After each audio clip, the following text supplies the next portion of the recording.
Congolaises, Congolais, mes très chers compatriotes, le 30 juin, nous célébrons bien plus qu'un simple anniversaire. Nous célébrons l'âme de notre nation, sa force et sa résilience. C'est une célébration de notre liberté chèrement acquise par le courage et les sacrifices consentis par les pères de notre indépendance qui ont combattu sans relâche les affres du colonialisme pour que nous puissions jouir de notre liberté et de notre souveraineté. C'est ici le lieu de rendre un hommage appuyé à leur bravoure, à leur détermination et à leur vision lumineuse pour un Congo uni, libre et prospère. Aujourd'hui, nous sommes 64 ans plus âgés, 64 ans plus forts, 64 fois plus déterminés à poursuivre l'œuvre de nos pères fondateurs. Le cheminement de notre nation nous renseigne que l'indépendance chèrement acquise est certes un choix délibéré de responsabilité, mais elle ne devient véritablement un acquis que lorsque nous en faisons un pari ambitieux, celui de la volonté inébranlable de tout un peuple d'aller toujours vers le progrès économique et social pour un bien-être durable. Elle est un combat continu qui exige notre unité, notre solidarité et notre engagement pour un avenir meilleur pour tous. Mes très chers compatriotes, cette commémoration est marquée cette année par l'installation effective des institutions de la République et des animateurs issus du 4e cycle électoral qui a connu pour la première fois la participation d'une partie de nos compatriotes vivant à l'étranger. Ce processus est appelé à s'étendre à l'ensemble de la diaspora congolaise à travers le monde. Je me réjouis de célébrer notre marche collective vers la consolidation de la démocratie et la promotion de l'état de droit dans notre nation. Il est crucial que nous reconnaissions l'importance de ces valeurs fondamentales pour assurer une société juste, équitable et prospère pour tous. Mes très chers compatriotes, le défi sécuritaire auquel nous sommes injustement confrontés est complexe et exige une réponse collective, courageuse et déterminée de notre part. En cette journée sacrée de notre indépendance, je ne peux passer sous silence la grave situation sécuritaire qui secoue notre pays. Ce qui se passe à Kanyabayonga, à Kaini, au village du sud de Lubero ainsi que dans les territoires de Rutshuru, de Nyiragongo et du Masisi, constitue une agression flagrante contre notre souveraineté nationale et la paix de notre peuple. En ma qualité de président de la République et commandant suprême des forces armées et de la police nationale, je tiens à vous assurer de ma détermination inébranlable à défendre l'ensemble de notre territoire et à rétablir la paix. Nos vaillants soldats sont en première ligne et ensemble, nous triompherons de cette agression injustifiée. À nos frères et sœurs de Kanyabayonga et des régions avoisinantes, je veux exprimer ma profonde solidarité et ma compassion face aux souffrances que vous endurez. Votre courage et votre résilience sont une source d'inspiration pour la nation tout entière. Soyez assurés que je mets tout en œuvre pour rétablir la sécurité et protéger nos concitoyens. Je viens de tenir un Conseil supérieur de la défense élargi et des instructions claires et fermes ont été données pour la sauvegarde de l'intégrité territoriale de notre pays. Ensemble, unis et déterminés, nous surmonterons ces épreuves et nous restaurerons la paix et la sécurité dans notre chère patrie. Mes très chers compatriotes, les forces extérieures hostiles qui agressent injustement notre pays évoquent le prétexte farfelu des supposées exactions commises contre les communautés rwandophones établies chez nous. Les justifications brandies par les auteurs connus de cette agression sont manifestement dénuées de tout fondement. Je tiens à rappeler fermement que la République démocratique du Congo, fidèle à son hospitalité légendaire, respectueuse des principes humanitaires et de ses obligations internationales, a toujours, depuis son accession à l'indépendance, accueilli par vagues de réfugiés venant des pays voisins. À titre d'exemple, la République démocratique du Congo a offert son hospitalité notamment aux communautés angolaises, burundaises et centrafricaines en raison de nombreux et violents conflits qui avaient secoué leur pays en son temps. Ces dernières ont toujours vécu en harmonie avec les 450 communautés autochtones et locales. La question des réfugiés est une préoccupation majeure pour notre gouvernement et nous la traitons avec sérieux, méticulosité et compassion.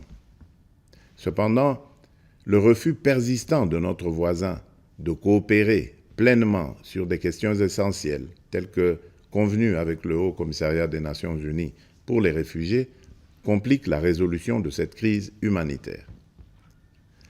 Prenant donc la mesure de l'héritage de notre indépendance, nous augmentons sensiblement les moyens de défense et de sécurité pour protéger avec plus d'efficacité nos frontières et nos populations. C'est pourquoi j'ai instruit le nouveau gouvernement de la République d'investir prioritairement dans le renforcement des capacités de l'État à sécuriser le territoire et la population, avec un budget cumulé sur les 5 ans représentant 20% du budget annuel, essentiellement destiné à poursuivre des actions de la montée en puissance de nos forces de défense et de sécurité. Honneur et courage aux vaillants soldats et combattants qui défendent loyalement la patrie au péril de leur vie. La nation ne vous oubliera pas. En cette période où notre nation est confrontée à des défis sécuritaires multiformes, j'en appelle à l'harmonie et à la cohésion de toutes les communautés pour unir nos forces, promouvoir la paix, le respect mutuel, afin de consolider la transformation socio-économique de notre pays. Debout, Congolais. Mes très chers compatriotes, les perspectives économiques pour cette année 2024 restent globalement favorables, malgré les défis persistants, notamment sur le plan sécuritaire. La croissance attendue à fin décembre 2024 devrait être supérieure à la moyenne de l'Afrique subsaharienne projetée à 3,8%. Certes, l'inflation et la dépréciation du franc congolais face aux devises étrangères pèsent sur les prix intérieurs. Mais, soutenus par des réformes économiques et des investissements massifs dans les infrastructures, les services et le secteur minier, les perspectives de croissance de la République démocratique du Congo pour 2024 restent optimistes. À partir de ces perspectives, je suis convaincu que la République démocratique du Congo est résolument engagée dans la trajectoire des pays à revenus intermédiaires grâce à la transformation de l'agriculture et de l'industrie. C'est pourquoi nous devons poursuivre les réformes, projets et actions initiées sous mon premier quinquennat qui ont produit des résultats positifs sur les structures de l'État et de la société. Il s'agit, entre autres, de la restauration de la fonction de contrôle financier et d'audit des comptes publics pour améliorer la gouvernance, la consolidation de nos réserves de change évaluées actuellement à 5 milliards de dollars américains, la gratuité de l'enseignement de base, les différents paliers de la couverture santé universelle ainsi que le programme de développement local des 145 territoires. Ces acquis seront capitalisés par les réformes initiées pour assurer une transition vers une économie plus diversifiée grâce principalement à la transformation agricole et au développement des infrastructures dans le secteur des routes, des chemins de fer, du numérique et de l'énergie. Dans ce sens, j'ai instruit le gouvernement d'accélérer dès cette année 2024 le déclenchement de la deuxième phase de ce vaste programme minerai contre infrastructure qui va contribuer à la promotion du marché intérieur et à la création d'emplois. Pour illustration, ce programme d'infrastructure permettra de relier le sud et le nord du pays. Cela va non seulement consolider notre réseau national de transport multimodal, mais aussi améliorer sensiblement la qualité de la communication à l'intérieur du pays. De même, dans le cadre de l'amélioration de la mobilité dans les grandes villes du pays, je viens de lancer les travaux de construction de la route de contournement de la capitale Kinshasa, partant de la cité de Mboudi et débouchant sur la route nationale numéro 1 par Badara, non loin de l'aéroport international de Njili. Mais au-delà de ces efforts encourageants, je suis conscient des difficultés sociales que rencontre la majorité des Congolais au quotidien.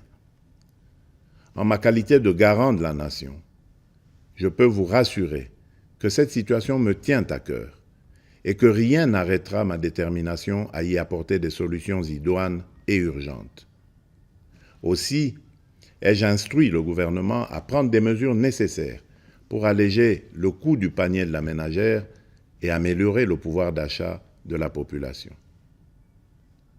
Mes très chers compatriotes, la véritable indépendance et la liberté découlent inévitablement du développement, fruit d'un dévouement et d'une prise de conscience profonde de nos responsabilités. Ainsi, en célébrant notre fête nationale, nous sommes tous interpellés à embrasser pleinement la maturité de notre nation et à assumer pleinement les devoirs qui en découlent. En tant que citoyennes et citoyens congolais, où que nous soyons, il est impératif de nous engager résolument pour promouvoir les valeurs de solidarité, de justice et de travail. C'est en nous appropriant véritablement de ces idéaux que nous prendrons pour de bon le plus bel élan, comme nous y invite notre hymne national, et ce, en vue d'ouvrir la voie à un avenir radieux pour notre pays, lui permettant ainsi de prendre sa place légitime parmi les nations influentes du monde. Bonne fête nationale à toutes et à tous. Que Dieu bénisse la République démocratique du Congo, son peuple et tous ceux qui l'ont choisi comme pays de résidence. Vive la République démocratique du Congo. Je vous remercie.